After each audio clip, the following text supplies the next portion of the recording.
The first few weeks in the neighborhood were almost idyllic. It felt like a dream come true.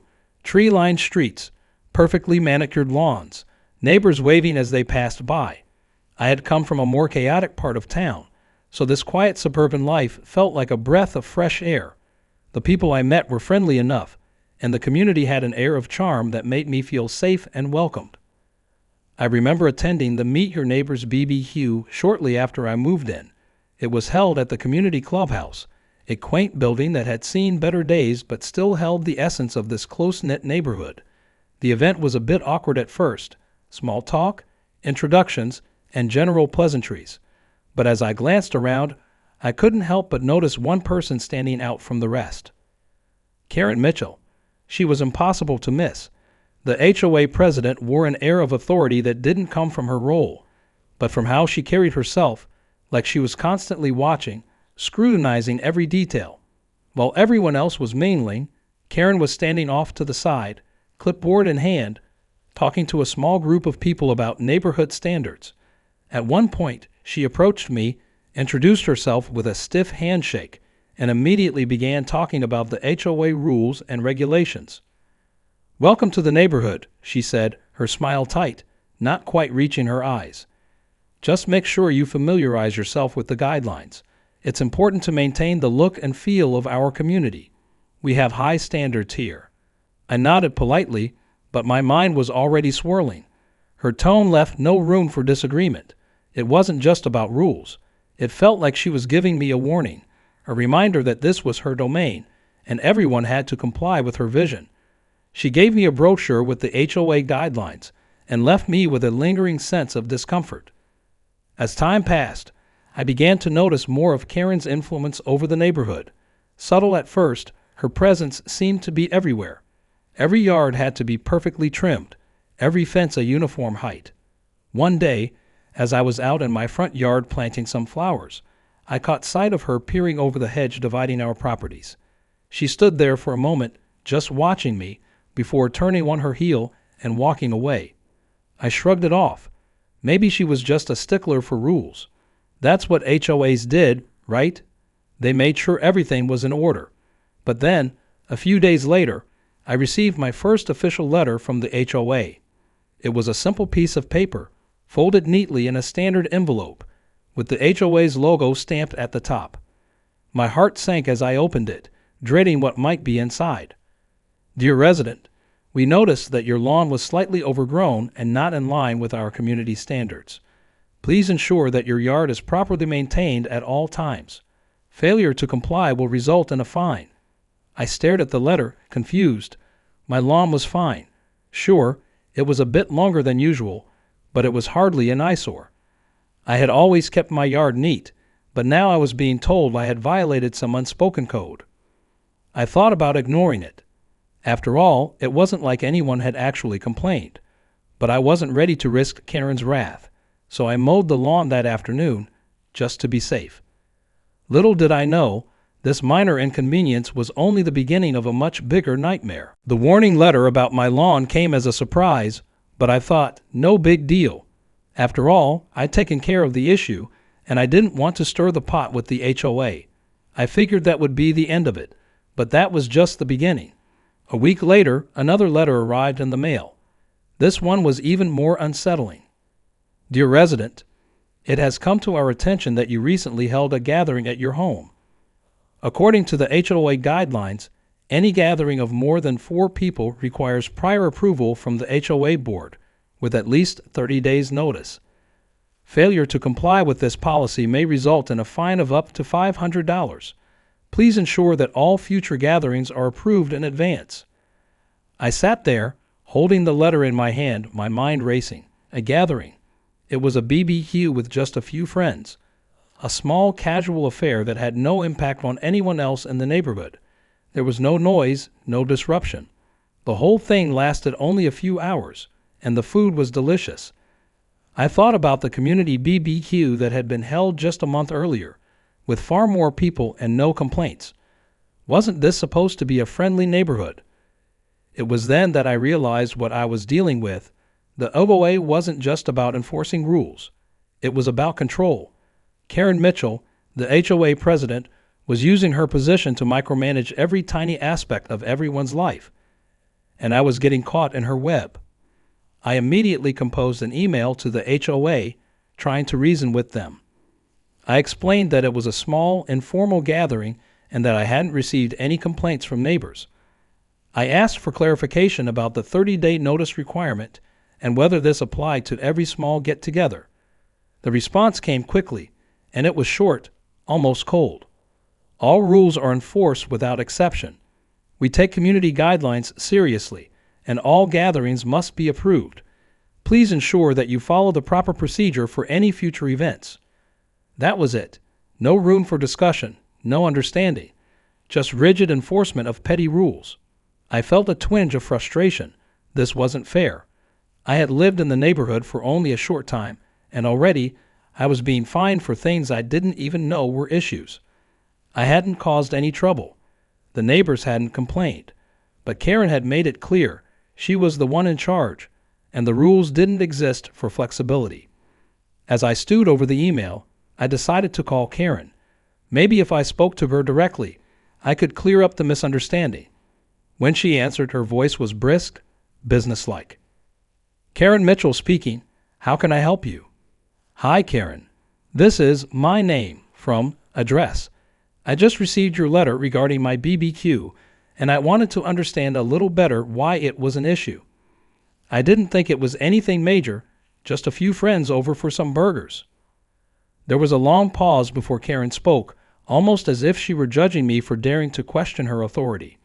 Well, my name, the HOA has clear guidelines about gatherings. We need to maintain the integrity of the community, and when you host events without approval, it sets a bad precedent for others. We don't want this turning into a party neighborhood, do we?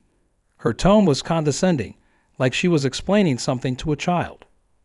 I clenched my jaw, but I tried to remain calm. I just think it's a little extreme.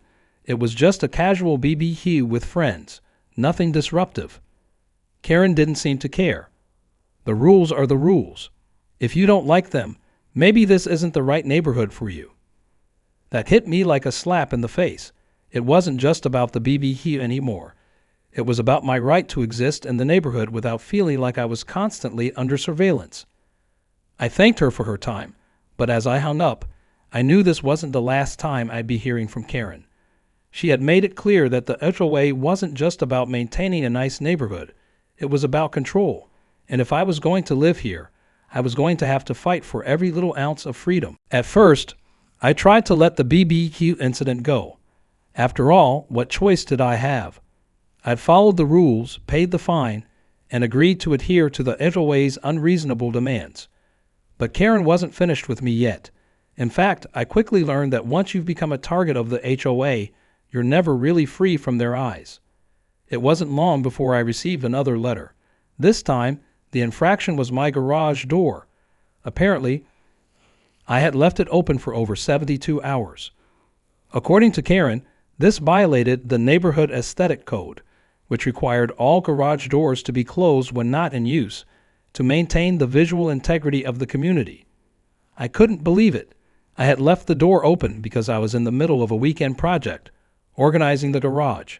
It was nothing more than a few cardboard boxes and tools scattered around. Yet I was being fined for something as trivial as the garage door being open. I tried to reach out again, hoping for some understanding. I called the HOA office, only to be greeted by the same icy tone from Karen. Yes, she asked, as though I was already wasting her time. Hi, Karen. I just got another letter, and I wanted to understand why I'm being fined for leaving my garage door open. I was organizing my garage and didn't think it was a big deal. Karen's voice was cold and dismissive. Well, it is a big deal. We have a standard to maintain, and an open garage door doesn't fit the community aesthetic. It's unsightly, and it sends the wrong message to your neighbors. I couldn't hold back my frustration. You're telling me that leaving a garage door open for a few hours is ruining the neighborhood. She paused as if considering my question, but then quickly responded with a line I was starting to dread. Rules are rules. We don't negotiate. If you don't want fines, then follow the guidelines. I could feel my blood boiling. How had it come to this? It wasn't just about small infractions anymore. It was about her power. Karen was using the HOA to micromanage every aspect of our lives. I wasn't the only one feeling the sting of her rules either. As I started talking to neighbors again, I realized many of them were facing the same kinds of issues. It was becoming clear that the HOA wasn't about maintaining a nice community. It was about enforcing an impossible standard of perfection that no one could meet. One afternoon, I spoke with Mike again, my next-door neighbor. He was fuming over a recent incident in which he had received a fine for trimming his hedges too short. "I've been cutting these things for years," he exclaimed, his face flushed with frustration. "Now, apparently, I've violated some height requirement or whatever.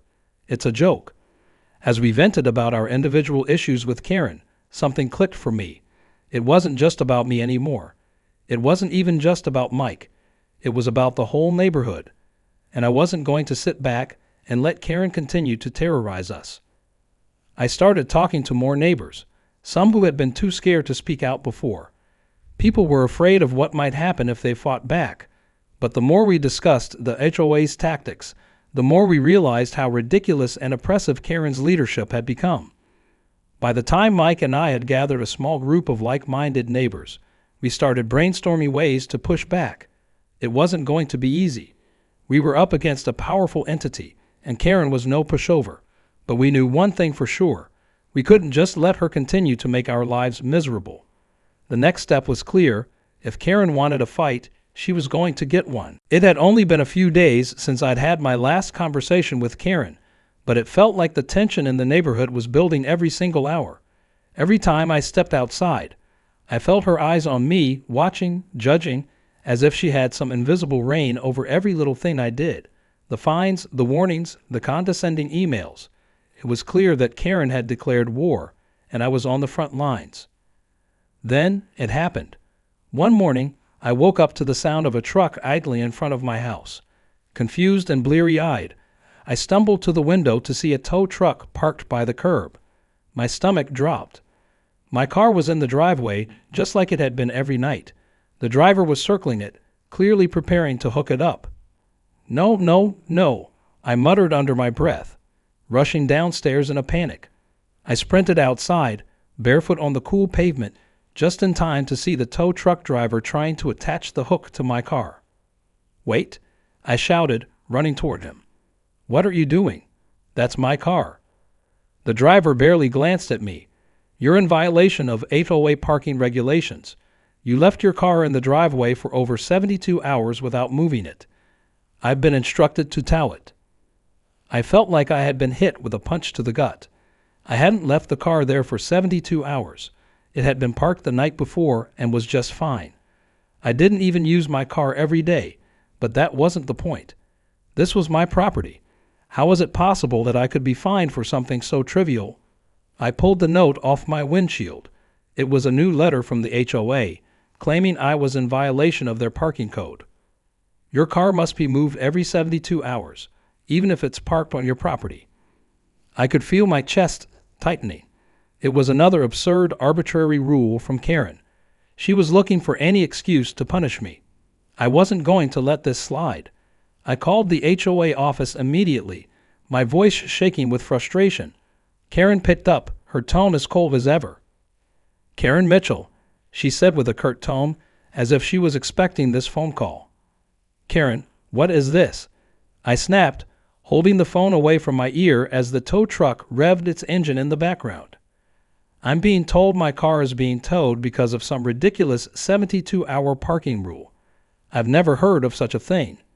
Karen's response was chilling. "You've received warnings in the past about proper parking. This isn't the first time. And frankly, we can't let such violations slide. I'm sure you can find a solution to get your car moved." It was clear that she didn't care about the inconvenience or the fact that I had followed every other rule. She was simply enforcing her power, eager to make me bend to her will. I felt a surge of anger. "This is harassment, Karen. There's no way you can justify towing my car for something so minor. I'm not going to stand for this." "Well, my name, you should have thought about that before you violated the rules," she said, her voice sharp and final. Before I could respond, she hung up. I stood there in disbelief for a moment, watching the tow truck driver getting ready to hook up my car. I ran toward him, trying to stop him, but the situation felt out of control. The driver wasn't backing down, and I knew if I didn't act fast, my car would be gone. In a desperate move, I called the police. This wasn't just a simple neighborhood dispute anymore. My property was being wrongfully taken, and I needed someone to intervene. When the police arrived, they assessed the situation. The officer spoke to the tow truck driver and told him that, unless there was a court order, he could not tow the car. The driver grumbled but left without incident. I felt a mix of relief and frustration. It was one small victory, but Karen hadn't learned her lesson yet. This wasn't just about my car. This was about my right to live freely in my own home. The HOA, and Karen in particular, had pushed too far, and now I wasn't just defending my property. I was going to take a stand for everyone in the neighborhood who had been bullied and controlled by her. It was time to fight back. The tow truck incident was the catalyst I needed. After that morning, I was no longer just reacting to the HOA's petty rules and fines. I was preparing to fight back. I had already dealt with Karen's oppressive control for months, but now I was ready to take it further. This wasn't just about me anymore. It was about standing up for everyone who had been silently suffering under the weight of her iron fist. I started by speaking to more neighbors, ones who had felt the sting of Karen's rules, but hadn't yet found the courage to speak up. The stories I heard from them made my blood boil. People who had been fined for planting flowers in their front yard without approval, or for trimming their hedges slightly too short.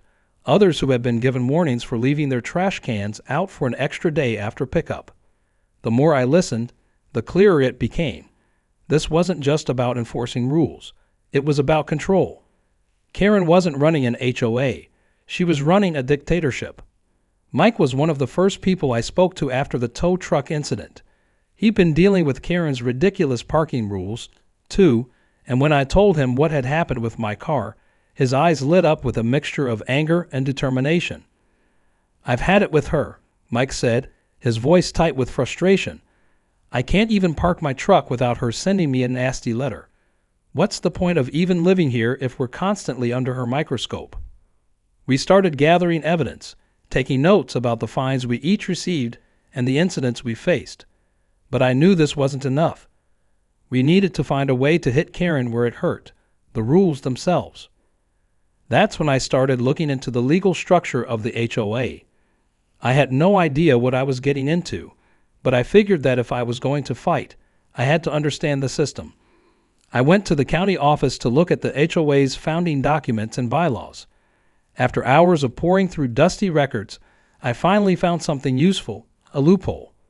The HOA was required to hold annual meetings, but their bylaws stipulated that all major changes to the rules and regulations had to be voted on by the majority of residents. Karen, however, had been pushing through changes unilaterally, without holding a proper vote. She'd been tweaking the rules, tightening restrictions, and handing out fines with no proper approval. I couldn't believe it. The HOA's power had been built on a foundation of illegal practices. Karen had been using her position to bend the rules for her own benefit, and in doing so, she had completely overstepped her bounds. I knew this was the break I needed. I immediately contacted a lawyer. Luckily, I found a local attorney who had experience with HOA disputes and was more than happy to take on Karen. I explained everything: the fines, the parking issues, the illegal rule changes, and he agreed that I had a strong case. He also suggested that we not only file for an injunction to stop the HOA from making any further changes without a proper vote, but that we could potentially sue for damages caused by their unlawful fines and harassment. While the legal battle was being prepared, I started talking to more neighbors, encouraging them to join the cause. They were scared at first, afraid of the possible repercussions of standing up to Karen, but as I shared more details about the illegal practices, more people started getting on board. It was as though a weight had been lifted. Suddenly, people felt empowered to fight back. Karen's grip on the neighborhood was starting to loosen, but I knew this was just the beginning. We were about to take the fight straight to the HOA board, and to Karen herself. But what I didn't anticipate was how quickly Karen would react. She was about to make a move that would change everything. It didn't take long for Karen to realize that the tides were shifting. It had been about a week since I had filed the official complaints and contacted a lawyer, and already I could sense the anxiety in the air. Neighbors who had kept their heads down for months were starting to get bold, exchanging stories and tips on how to handle Karen's constant scrutiny. There was a quiet sense of rebellion spreading throughout the community, and Karen could feel it. But she had no idea just how close she was to losing her grip on everything. I knew I had to keep up the pressure. The lawyer had started preparing our case, and I had begun organizing a community meeting. It wasn't just about getting people to voice their complaints. It was about showing Karen that we weren't afraid anymore. We had power in numbers, and we weren't going to sit idly by while she tried to control our lives. The night before the meeting, I received an email from Karen. It was one of her typical passive-aggressive missives, warning me to cease undermining the HOA's authority and reminding me that any further disruptions would lead to fines or worse. The tone was thinly veiled with threats, and I could tell she was starting to panic. She wasn't used to people challenging her, and she definitely wasn't used to having her iron grip questioned. But what really struck me was the final line.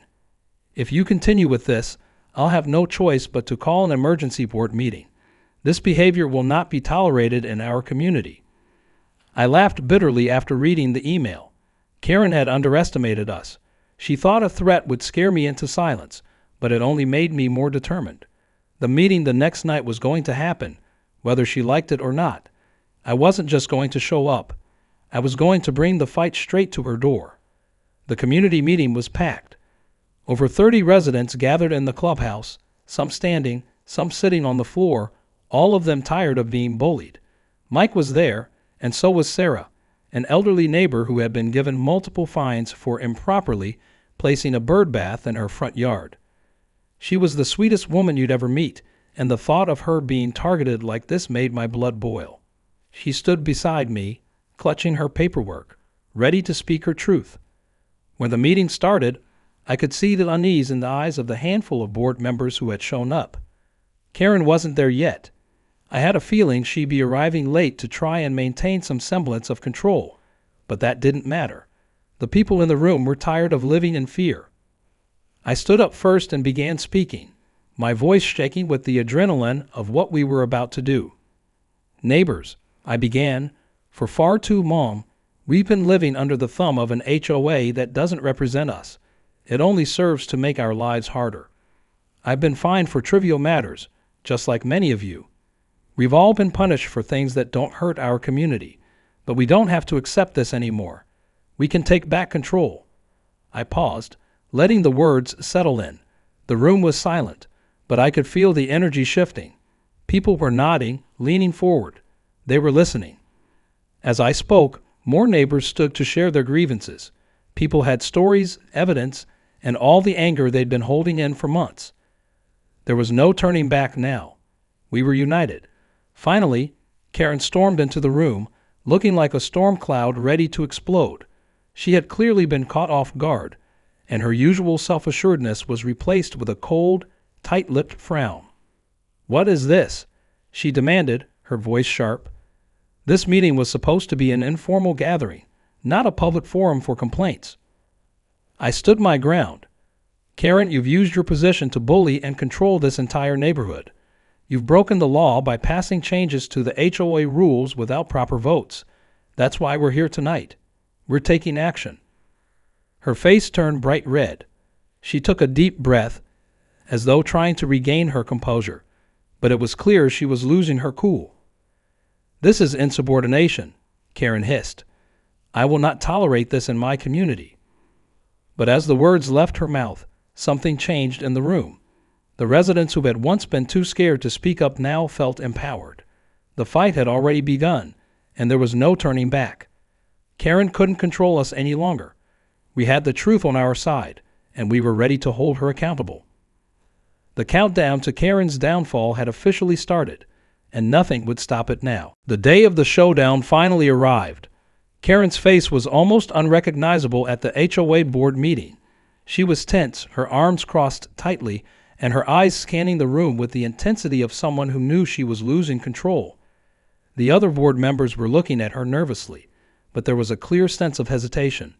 Some of them had been quietly supportive of Karen's reign, but it was becoming more and more apparent that her power was slipping through their fingers. I stood at the front of the room with my lawyer, ready to present the case that would end Karen's control over our neighborhood. As the meeting began, Karen wasted no time trying to assert herself, opening with her usual condescending tone. "Let's keep this civil," she said, her voice tight. "I expect this to be a formal meeting, not a circus." But the moment she finished speaking, I stood up, holding a stack of documents in my hand. The room went silent. "Karen," I began, "you've made it clear that you think this HOA is your personal kingdom, but we're here today to prove otherwise. You've been violating state laws, bypassing the proper procedures, and misusing your position to control us." I slid the stack of papers onto the table, letting the weight of the situation sink in. Each page contained detailed documentation, email exchanges, notes on rule changes that were never voted on, and legal forms showing the HOA's mismanagement. The evidence was undeniable. Karen's face paled as she tried to hide her panic. She shot a quick glance at the other board members, but there was no hiding the cracks forming in her once unshakable power. My lawyer stood up and spoke. "As you can see, there is no denying that the HOA, under Karen's leadership, has failed to follow its own bylaws. The changes to the rules and fines that have been imposed on residents were made without proper voting procedures, violating both state laws and the HOA's own governing documents. Furthermore, residents have faced harassment and unwarranted fines for trivial matters, all for the purpose of exerting control." There was a murmur in the room, a whisper of agreement from several board members. Some of them looked uncomfortable, clearly realizing they had been complicit in the actions they hadn't questioned. Karen shifted uncomfortably in her seat, her gaze flicking between the board members, her voice tight. "This is absurd. You cannot just walk in here and accuse me of—" "Karen," I interrupted, holding up a hand, "we have already presented the facts, and now it's time to face the consequences. We're asking for the board to be dissolved and for you to step down as president." The room fell completely silent. It felt like an eternity as Karen's eyes narrowed, her chest rising and falling with frustration. But the tide had turned. Her grip was slipping, and she knew it. It was only a matter of time before the board members realized how much damage she had caused. The first crack came from Larry, one of the board members who had previously been one of Karen's most ardent supporters. His voice was quiet at first, almost hesitant. I don't think we can ignore what's been presented here. This doesn't look right." Then, one by one, other board members spoke up. Each of them, who had once been too scared to challenge Karen, began questioning her leadership and the way she had run the HOA. The tide was turning. Slowly but surely, Karen's fortress was crumbling. They began to look at each other, realizing that the truth was on our side. In the end, the motion to remove Karen from the board was passed with a majority vote. She was ousted, her power dismantled right before her eyes. Karen stood up abruptly, her face red with fury, but there was no one left in the room who was willing to defend her. She turned and stormed out, muttering something about how this wasn't over. But we knew it was. The last of her influence had been stripped away, and there was no way she could regain the control she once held. As the meeting ended, a wave of relief swept through the room.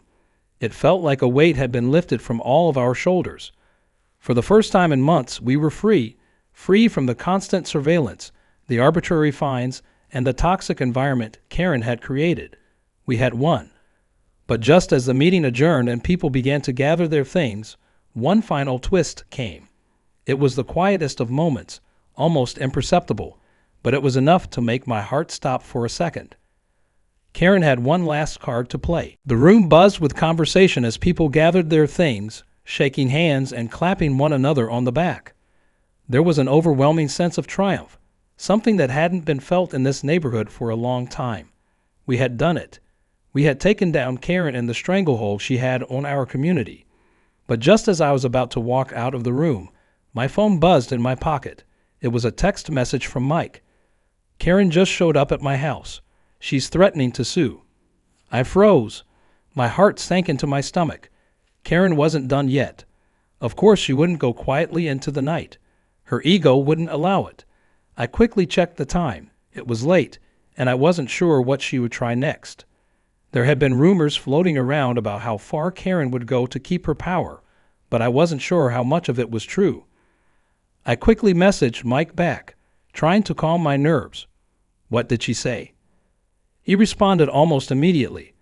She's claiming that the board vote was illegal. She says she can reverse everything in court, and she's going after anyone who participated in the revolt. She's threatening to bring a lawsuit against me for defamation because I spoke out at the meeting. I cursed under my breath. Of course, Karen was going to use every last weapon she could find. But this time, we were ready. Mike wasn't alone anymore. We had gathered not just evidence of Karen's wrongdoing, but public support. A large portion of the neighborhood had seen firsthand how oppressive Karen had been, and they weren't backing down. I quickly called my lawyer, explained the situation, and he assured me that Karen didn't have a case. If anything, her attempt to intimidate the residents would only reinforce the case against her. He'd already anticipated a possible retaliation from her, and we were prepared to fight back. But just as I was about to head home, I received another surprise, an email from the local news station. Hi, my name. We've been following your story and the HOA conflict. Would you be interested in an interview? We think our viewers would be very interested in how this battle unfolded. Let us know if you're available. I stared at the email, the weight of it sinking in. This was it. Karen's nightmare was about to become very public. A neighborhood scandal wasn't the kind of thing you could easily brush under the rug. Her reputation was going to be tarnished. No one would look at her the same way again. I immediately replied, setting up the interview. It wasn't just about winning in court anymore. This was about exposing Karen for the bully she was to a much larger audience. As the news story began to spread, Karen's attempts to scare us into submission quickly backfired. The more people learned about the corrupt HOA practices and her overreach, the more support we gained. People in other neighborhoods reached out, sharing their own stories of being harassed by their own HOAs. It was clear that Karen wasn't just an isolated case. Her behavior was part of a much larger problem that needed to be addressed. In the weeks that followed, Karen's power continued to unravel. The court case never materialized. Karen, realizing she had no chance of winning, backed down and withdrew her threats of a lawsuit. Slowly but surely, the HOA restructured itself, this time with more oversight and transparency. The board was revamped, and residents now had a real voice in how things were run. As for Karen, well, she eventually moved out of the neighborhood. Whether it was because she couldn't handle the public scrutiny, or because she realized her grip on power was gone, I'll never know. But that didn't matter. The HOA was no longer her personal kingdom. And me? Well, I was finally able to fire up the BBQ once again. No one complained this time. In fact, the smell of burgers and grilled vegetables wafted through the neighborhood, and it was met with smiles and waves from my neighbors. I couldn't help but smile. Sometimes the hardest battles bring the sweetest victories.